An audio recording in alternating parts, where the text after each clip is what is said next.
अब याद दिला दी आपकी, फिर निकल गया। चलो, तो ठीक है। जी सर। क्लियर हो गई बात? तो रिपीट कर यस देता सर। हूँ एक बार, रिकॉर्डिंग में भी आ जाएगा। हम लोग क्या पढ़ रहे हैं? Force on a moving charge in a magnetic field. अगर मैग्नेटिक फील्ड के अंदर कोई चार्ज मूव कर रहा है तो उसके ऊपर एक फोर्स लगता है। और वो जो फोर्स होता है उसका फॉर्मूला कैसे आता है? उसका फॉर्मूला इस वाले फॉर्मूले से आता है, F is equal to Q into V cross B. ये क्रॉस प्रोडक्ट है। डायरेक्शन कैसे आएगा? राइट हैंड थंब रूल से आएगा। और जो फोर्स लगेगा वो वेलोसिटी के परपेंडिकुलर होगा, मैग्नेटिक फील्ड के भी परपेंडिकुलर होगा। ओके सर, और क्या बताया? और ये बताया कि जब वेलोसिटी के परपेंडिकुलर फोर्स होता है तो ऐसे में बॉडी जो है वो सर्कुलर मोशन करती है, तो चार्ज जो है वो सर्कल में घूमने लगेगा मैग्नेटिक फील्ड में जाने के बाद। ठीक है ना? Yes sir. हाँ। और फिर उसका हो गया स्केलर वाला फॉर्मूला, तो उसमें हम साइन थीटा लगा देते हैं, F is equal to Q V B sine theta हो गया। थीटा अगर 0 डिग्री है तो फोर्स जो है वो 0 लगेगा। इसका मतलब चार्ज जो है वो सीधा निकल जाएगा, उसके ऊपर कोई फोर्स नहीं लगेगा। ठीक है? यानी यस मैग्नेटिक फील्ड के, मैं बोलिए बोलिए साथ में, magnetic field and velocity parallel है तो फोर्स क्या हो जाएगा? 0। यानी मैग्नेटिक फील्ड के डायरेक्शन में जा रही है, चार्ज पार्टिकल जा रहा है तो उसके ऊपर मैग्नेटिक फील्ड कोई फोर्स नहीं लगाती है। या मैग्नेटिक फील्ड जो है और वेलोसिटी एक दूसरे के अपोजिट डायरेक्शन में है, यानी एंटी पैरेलल है। एंटी पैरेलल, तभी तो 180 बनेगा। Magnetic field yes. इधर है और वेलोसिटी इधर है। ये मैग्नेटिक फील्ड है, ये वेलोसिटी है, तो ये 180 डिग्री होगा, तब भी फोर्स नहीं लगेगा। बोलिए, एम आई राइट? Yes sir. तो यानी अगर आप चार्ज को मैग्नेटिक फील्ड के डायरेक्शन में चलाओगे तो फिर उसके ऊपर कोई फोर्स नहीं लगेगा, तब जो है वो मैग्नेटिक फील्ड का उसके ऊपर कोई इफेक्ट नहीं होगा। ओके? और कोई एंगल बनेगा तब फोर्स लगेगा। मैक्सिमम फोर्स कब लगेगा? जब मैग्नेटिक फील्ड और वेलोसिटी 90 डिग्री पर हो। चलूं आगे? हो गया? Yes sir. गुड। अब ये क्योंकि सर्कल में घूमता है तो भाई, सर्कल में घूमता है तो हमको जो है वो कम से कम ये कितने बड़े सर्कल में घूमेगा मैग्नेटिक फील्ड के, इसका रेडियस तो निकाल ही लेना चाहिए। तो मुझे बताइए, मैग्नेटिक फील्ड के अंदर जब ये मूव कर रहा है तो इसका रेडियस कैसे निकाला जाए, जरा बताएं। क्या तरीका अख्तियार करें, जल्दी से बताइए।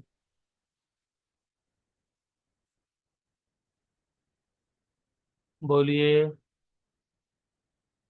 कैसे रेडियस फाइंड आउट कर सकते हैं?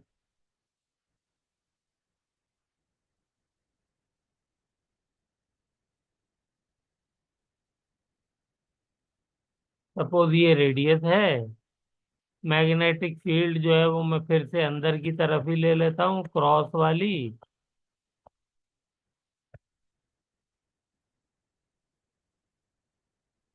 कहीं पे बेटा कोई बात समझ में नहीं आए तो आप रिपीट करवा लिया करिए।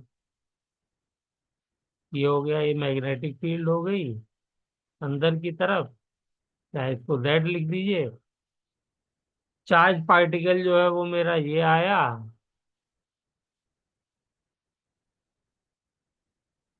ये चार्ज पार्टिकल हो गया, इसकी वेलोसिटी ये v हो गई।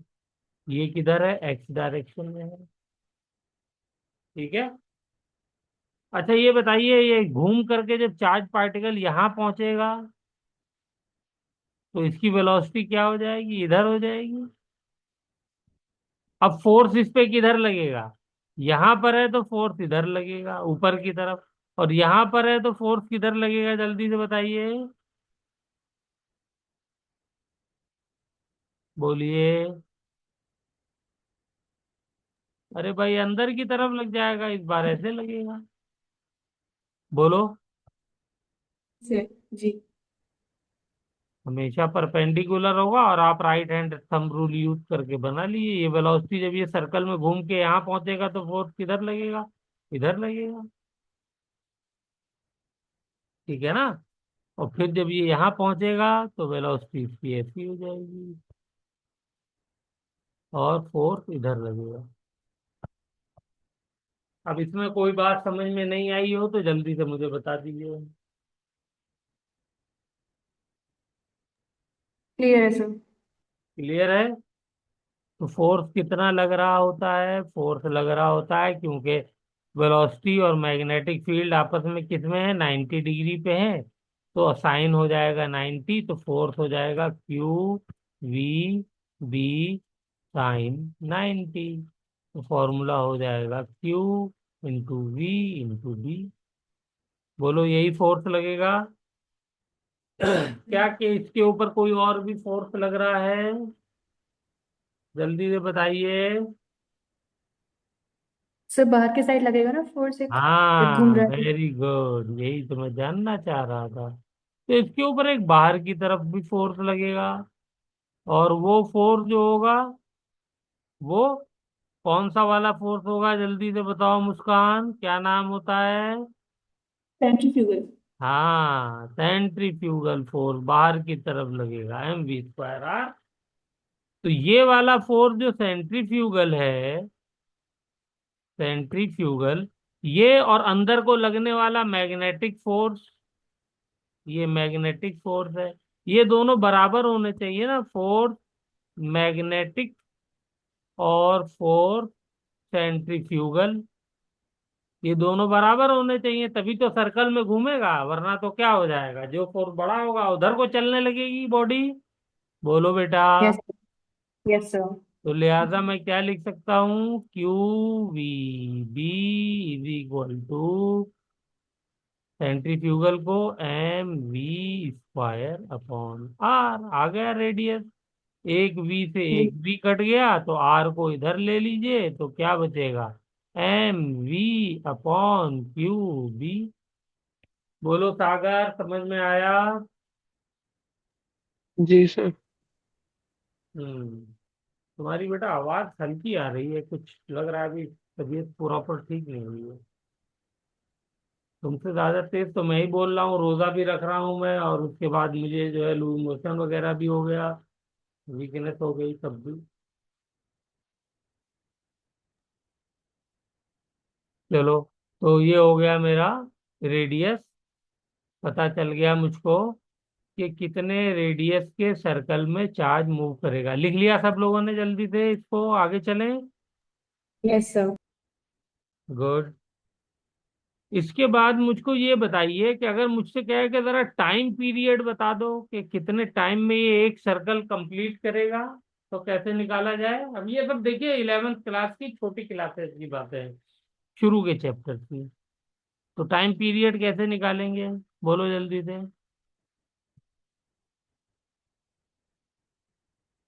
अरे टोटल डिस्टेंस, यही तो होता है टाइम पीरियड, अपॉन वेलोसिटी। और कैसे निकालेंगे, तो एक सर्कल पूरा करने में उसने कितना डिस्टेंस कवर किया, 2πr। वेलोसिटी कितनी है, v। आ गया टाइम पीरियड। बोलो नहीं आया। Yes sir. तू भी बोलो सागर। जी सर, क्लियर है। नहीं आएगा ना टाइम पीरियड, यस सर। तो फिर तो ये बस इतनी सी बात आपको दिमाग लगाना था।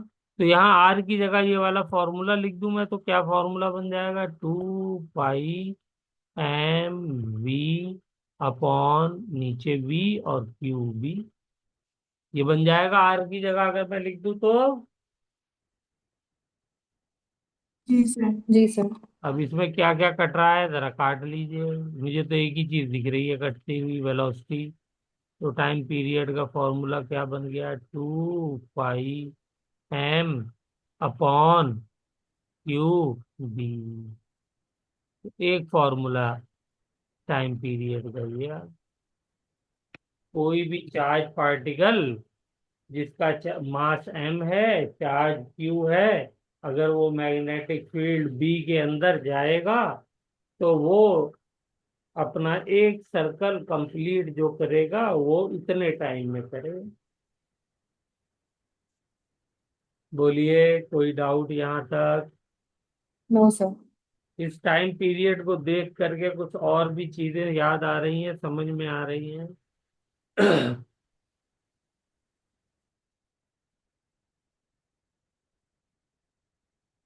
ये देखिए, ये टाइम पीरियड वेलोसिटी पे डिपेंड ही नहीं कर रहा है। टाइम पीरियड किस पे डिपेंड कर रहा है, बोलिए? टाइम पीरियड डिपेंड कर रहा है, डायरेक्टली प्रोपोर्शनल है मास के, और इनवर्सली प्रोपोर्शनल है चार्ज के और मैग्नेटिक फील्ड। ठीक है। एम आई राइट? यानी इसका तो मतलब ये हुआ कि आप कितनी भी वेलोसिटी से अंदर भेज दो, उसको टाइम जो डिपेंड करेगा, अगर वो सेम चार्ज पार्टिकल है, सेम मैग्नेटिक फील्ड में भेज रहे हैं, तो वो सेम टाइम लगाएगा। मेरी ये बात समझ में आई क्या? जी सर। इसका मतलब क्या हुआ, कितनी भी वेलोसिटी से भेज दो सेम टाइम लगेगा। ज्यादा वेलोसिटी से भेजोगे तो ज्यादा डिस्टेंस कवर करेगा ना। बोलो, तो ऐसा कैसे पॉसिबल होगा? कोई बता सकता है रीजन कैसे पॉसिबल होगा?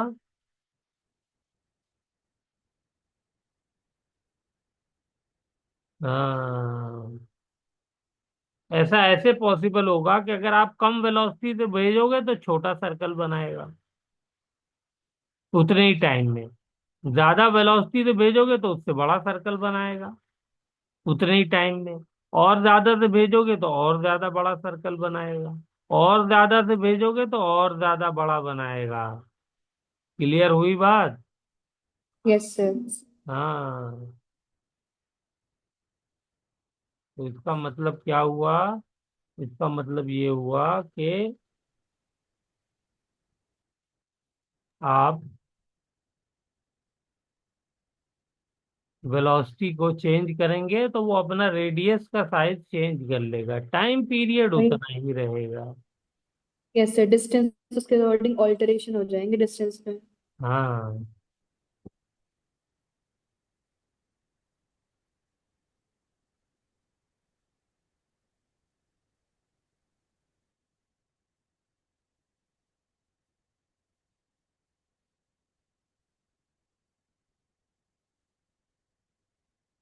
चलिए, तो ये बात क्लियर हो गई सब लोगों को। Yes sir. चलो, तो इसको इम्पोर्टेंट करके लिख लीजिए, वेरी इंपॉर्टेंट। अब मैं आप लोगों को एक होमवर्क दे रहा हूँ, ये होमवर्क आप लोगों को खुद से करना है। टाइम पीरियड का फॉर्मूला हो गया, और किसका हो गया, रेडियस का हो गया। तो ये रेडियस के फॉर्मूले को यहाँ लिखता हूँ मैं। रेडियस का फॉर्मूला क्या था, बोलिए जल्दी से, रेडियस का formula M into V upon Q upon B. Okay. Yes sir.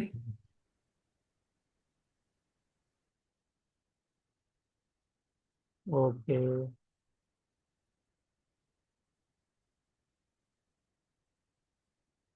जरा सा इस रेडियस के फॉर्मूले को आप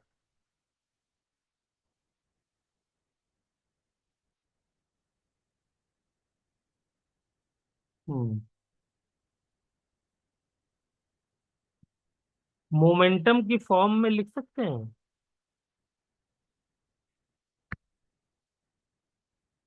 आर P/Q भी हो जाएगा सर।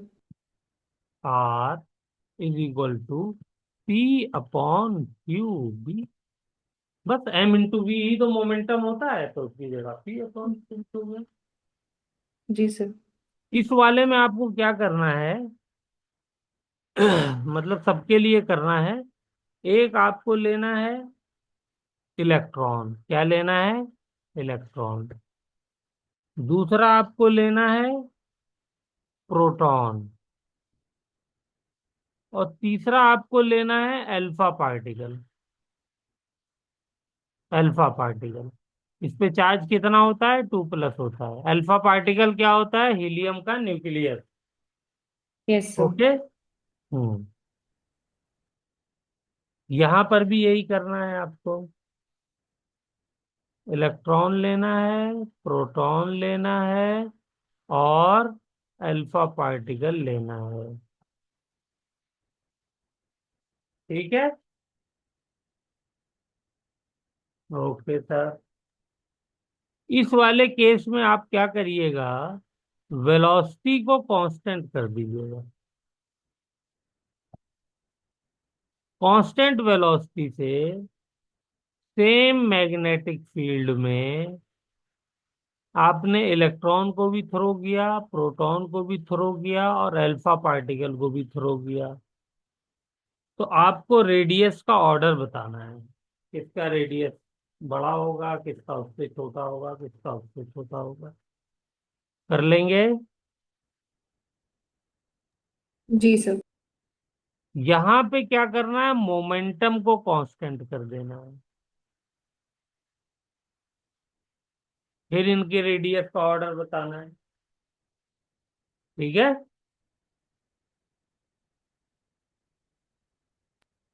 Yes sir. हम्म। तीसरा एक और लिखिए। तीसरा R = मोमेंटम को काइनेटिक एनर्जी में बदलते हैं तो क्या हो जाता है? याद है फॉर्मूला? मैंने कई बार क्लास में भी कराया है। √2m/काइनेटिक एनर्जी। जी सर। ठीक है। Yes sir. काइनेटिक एनर्जी में जब चेंज करते हैं तो ये हो जाता है। और नीचे क्यू भी आ जाएगा। सेम चीज आपको, ये सब प्रैक्टिस के लिए, काइनेटिक एनर्जी इस बार आपको क्या कर देनी है? कांस्टेंट कर देनी है।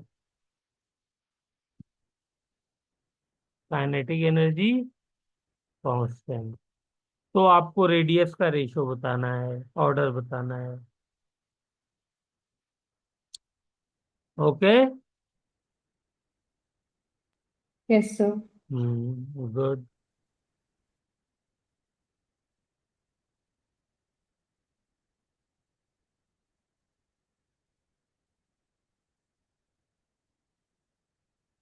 एक और कर लेते हैं।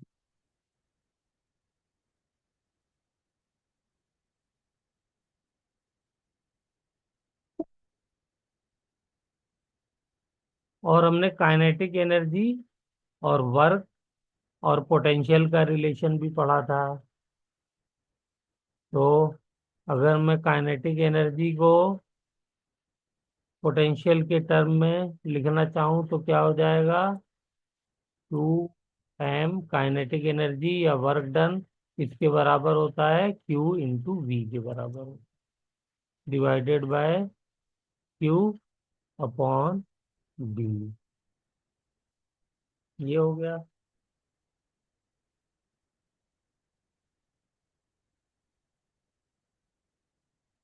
ठीक है। तो ये आप लोगों को टेबल, यहाँ पे पोटेंशियल सेम कर दीजिए कांस्टेंट। तो इसमें आपको जो है इन्हीं तीनों पार्टिकल के रेडियस का ऑर्डर मुझे लिख करके देना है। ये होमवर्क है। कर लेंगे ये? Okay sir. जी सर। हाँ, नहीं होगा तो फिर मुझे बताइएगा, तो मैं क्लास में जहाँ डाउट हो रहा होगा वहां कर दूंगा। बोलो सागर, मुस्कान, करेंगे? Yes sir. हम्म। एक चाहे तो मैं आपको हिंट दे सकता हूँ। चलिए ये वाला हिंट मैं करा देता हूँ, पहला वाला। तो देखिए ये क्या कह रहा है, वेलोसिटी कांस्टेंट कर दिया आपने, मैग्नेटिक फील्ड कांस्टेंट है, तो रेडियस किसके किसके ऊपर डिपेंड कर रहा है? रेडियस डिपेंड कर रहा है एक तो मास के ऊपर, और दूसरा चार्ज के ऊपर। क्यों? क्योंकि वेलोसिटी भी कांस्टेंट है और मैग्नेटिक फील्ड भी कांस्टेंट है, क्योंकि सेम मैग्नेटिक फील्ड में फेंका है ना। तो बताइए, मास अगर कम बढ़ेगा तो रेडियस बढ़ेगा, मास अगर इंक्रीज करेगा तो रेडियस इंक्रीज करेगा, और चार्ज अगर इंक्रीज करेगा तो रेडियस डिक्रीज करेगा। ठीक है? तो इसी चीज को आप लोग दिमाग में रखते हुए ये कर लेंगे। ठीक है? इलेक्ट्रॉन के लिए मैं लिख देता हूँ, चलिए रेडियस। तो इलेक्ट्रॉन का mass of electron divided by charge of electron, को ई लिख देता हूँ। Mass of proton upon charge of proton, तो वो तो सेम ही होता है, charge of proton, mass of proton ज्यादा होता है, हमको मालूम है। ओके। और ये जो है अल्फा पार्टिकल, इसका मास कितना होता है?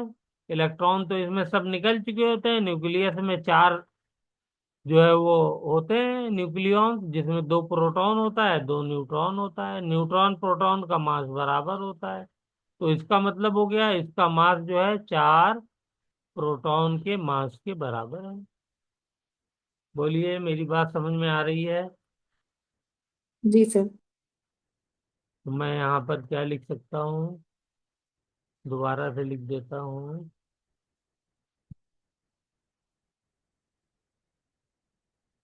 चार time mass of proton divided by charge कितना है, वो दो इलेक्ट्रॉन के बराबर है। बल्कि यहाँ पर भी इलेक्ट्रॉन ही लिख देता हूँ, इसलिए कि चार्ज तो सब बराबर है, चार्ज डिपेंड नहीं करता है। अच्छा, वो नेगेटिव चार्ज के लिए हमने लिया था डायरेक्शन फोर्स का, तो वो ऊपर, वो पॉजिटिव चार्ज के लिए लिया था, ये बात लिखो नोट्स के अंदर। नेगेटिव चार्ज के लिए फोर्स का डायरेक्शन उल्टा हो जाएगा। ये जो फोर्स हमने ऊपर बनाया था, ये फोर्स जो था, ये पॉजिटिव चार्ज के लिए था। जी सर। हाँ, फॉर फॉर पॉजिटिव चार्ज, ये फोर्स जो है ऐसे आएगा। तो फॉर नेगेटिव चार्ज हम क्या करेंगे? फॉर नेगेटिव चार्ज हम सेम चीज करेंगे, बस जिस डायरेक्शन में फोर्स आ रहा होगा उसका